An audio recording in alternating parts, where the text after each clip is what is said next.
For more on what could be coming next, let's bring in Elon Fried, the chief technology correspondent at Axios. Elon, great to have you. Appreciate you making predictions about someone very unpredictable. So where do you think we're headed from here?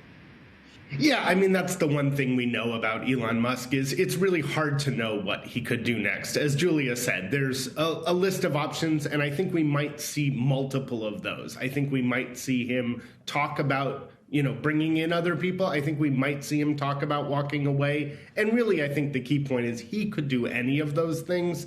And I also think Twitter now is in play, whether it wanted to be or not. And what do you think, is the significant? I mean, let's put it this way. So now the board has adopted this poison pill, what does that do? Does it effectively render his traditional bid over, require him to have a partner? I mean, what would he have to do at this point to buy Twitter? Is that option even on the table anymore?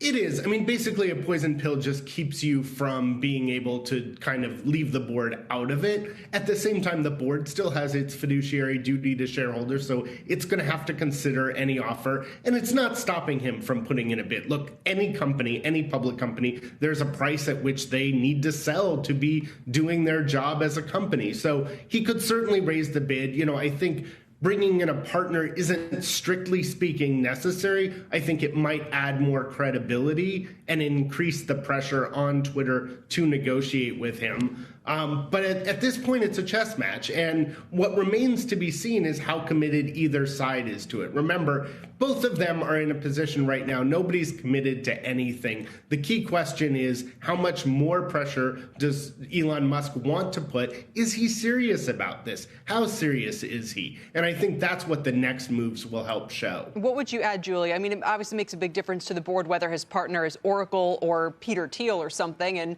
maybe it just raises the price that they would ultimately be willing to accept. But at some point, like Ina said, they do have a fiduciary duty, or whatever you call it, a duty to shareholders to get them the best value for this company.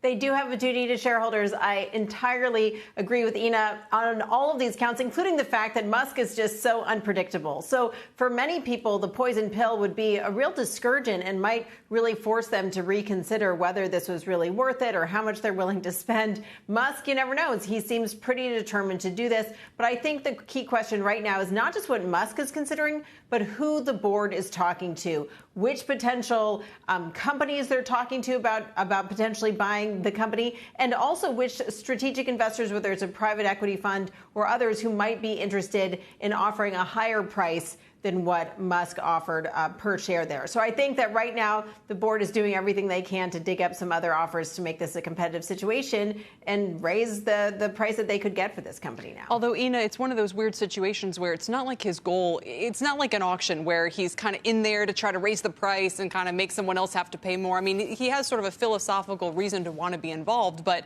I'm sure at some price that philosophical reason can't be surmounted.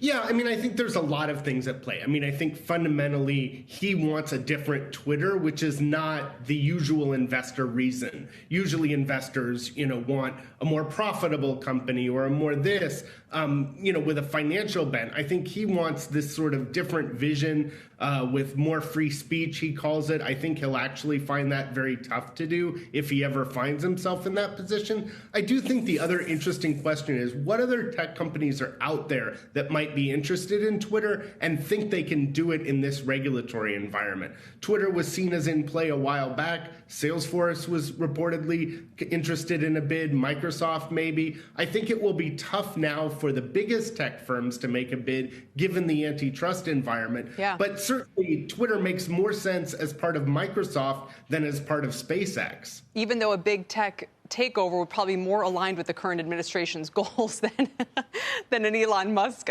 involvement. Anyway, we'll leave it there, guys. Thanks for now. We appreciate it.